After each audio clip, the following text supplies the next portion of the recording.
Within the intricate tapestry of human behavior, there exists a particularly disquieting thread: juvenile crime. The cases we are about to explore delve into the heart of this dilemma, exposing the raw underbelly of human behavior and its impact on society. In the heart of Newcastle upon Tyne, England in 1968, a chilling tale unfolded. The city, known for its vibrant culture and industrial heritage, was about to be shaken by a series of events that would leave an indelible mark on its history. This is the story of Mary Bell, an 11-year-old girl who would become known as the Tyneside Strangler. Her name would forever be associated with one of the most shocking cases of child crime in British history. My childhood was far from idyllic. Growing up in the Scotswood area of Newcastle, I was surrounded by poverty and hardship. The streets were rough and the community was struggling to make ends meet. Born into poverty and neglect, I endured a chaotic upbringing marked by instability and abuse. My mother, Betty, was a prostitute who often left me alone for days. The lack of parental guidance and love left deep scars on my young mind. In May 1968, she strangled 4-year-old Martin Brown in a derelict house. The crime scene was a grim reflection of the decay and neglect that permeated the area. The community was horrified, unable to comprehend how such a young girl could commit such a heinous act. Just 2 months later, Mary, along with her friend Norma Bell, claimed another victim, 3-year-old Brian Howe. The two girls lured him to a secluded area where they carried out the unthinkable. Brian's body was found on wasteland near the scene of Martin's murder, strangled and mutilated. The brutality of the crime sent shockwaves through the community, and the police were under immense pressure to find the culprits. The investigation was swift and intense. Detectives worked around the clock, piecing together evidence and interviewing witnesses. The small community of Scotswood was gripped by fear and suspicion.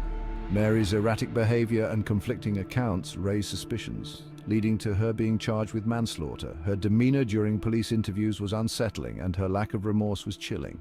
The trial, held in December 1968, captivated the nation. The courtroom was packed with journalists and spectators, all eager to witness the proceedings. The case was unprecedented, and the public was both fascinated and horrified by the details that emerged. The jury found Mary Bell guilty of manslaughter on the grounds of diminished responsibility. The verdict was a reflection of the complex psychological issues that had plagued her young life. The court recognized that she was a product of her environment, but the severity of her crimes could not be ignored. She was sentenced to indefinite detention at Her Majesty's pleasure. This meant that her release would be determined by the authorities based on her rehabilitation and behavior. The sentence aimed to protect society while offering her a chance at redemption. The story of Mary Bell remains a haunting reminder of the impact of childhood trauma and the dark potential that lies within us all. Our journey into the dark heart of juvenile crime takes us next to Jacksonville, Florida, where a seemingly ordinary teenager named Joshua Phillips committed an act of unspeakable violence. This case would shock the nation and raise questions about the nature of evil and the capacity for violence in young people. I was a quiet and unassuming 14-year-old, living with my father and stepmother.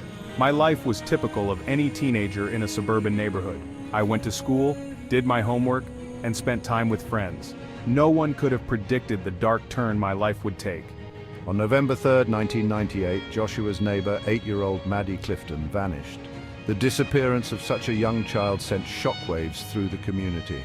Flyers were posted and news reports urged anyone with information to come forward. For 7 agonizing days, Maddie's fate remained a mystery.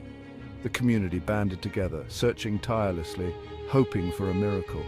Volunteers combed through parks, backyards, and wooded areas, but there was no sign of Maddie. The grim truth lay hidden in plain sight. Despite the extensive search efforts, no one suspected that the answer to the mystery was so close to home. Maddie's lifeless body was concealed beneath Joshua's waterbed. The discovery was made by Joshua's mother, who noticed a strange smell and investigated, leading to the horrifying revelation. Joshua claimed he accidentally hit Maddie with a baseball bat and panicked. He said that in his fear, he hid her body under his bed, hoping no one would find out. However, the prosecution argued that Joshua had lured Maddie and intentionally killed her.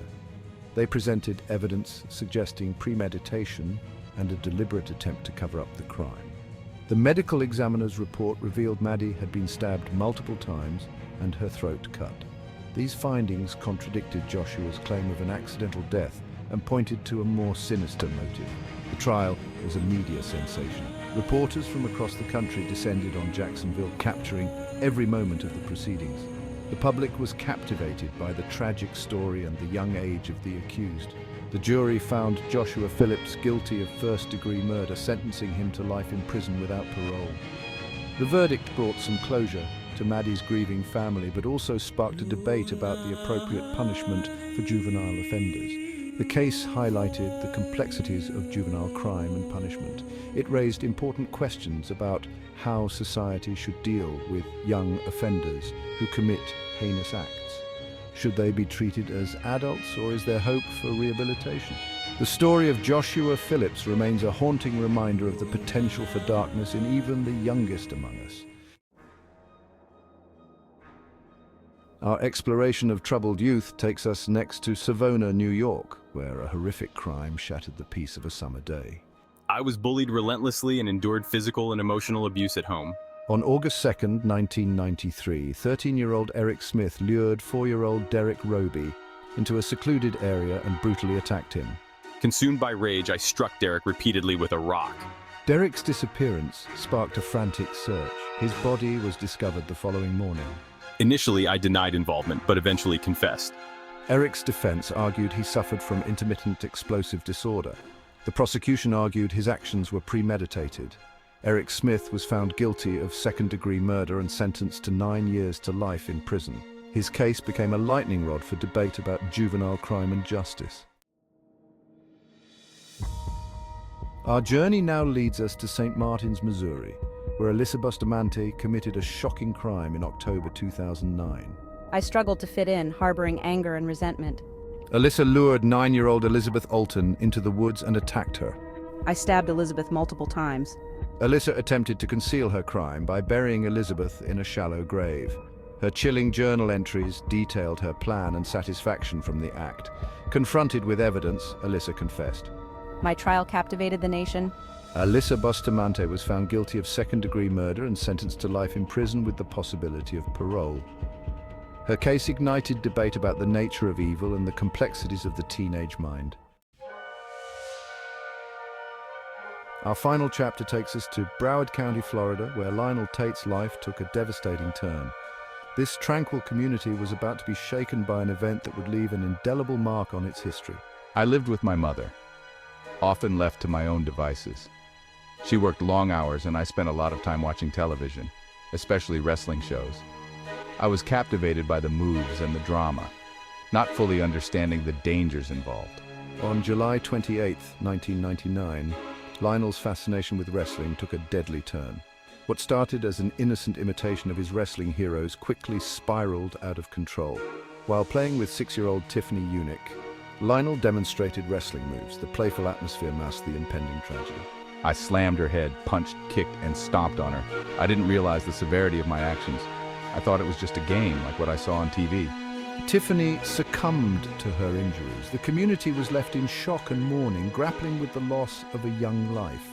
Lionel's arrest and trial sent shockwaves through the community. People were divided, some seeing him as a cold-blooded killer, others as a misguided child who made a tragic mistake. The prosecution sought a first-degree murder conviction. They argued that the severity of Tiffany's injuries indicated a level of violence that could not be excused as mere play. The defense argued I had no intention of killing Tiffany. They emphasized my age and lack of understanding of the consequences of my actions. The jury found Lionel Tate guilty of first-degree murder. The verdict was met with a mix of relief and sorrow, as the community struggled to reconcile the need for justice with the harsh reality of sentencing a child to life in prison. He was sentenced to life in prison without parole, making him the youngest person in modern American history to receive such a sentence. The case drew national attention, sparking debates about the appropriateness of such severe punishment for juveniles. His case highlighted the need for juvenile justice reform. Advocates argued that children should not be held to the same standards as adults, and that the justice system needed to account for the potential for rehabilitation and growth in young offenders. The tragic story of Lionel Tate and Tiffany Unick remains a poignant reminder of the complexities and challenges in balancing justice and compassion. As we emerge from the dark world of juvenile crime, we are left to grapple with the echoes of trauma and the profound responsibility we bear as a society to protect both the innocent and those who have lost their way.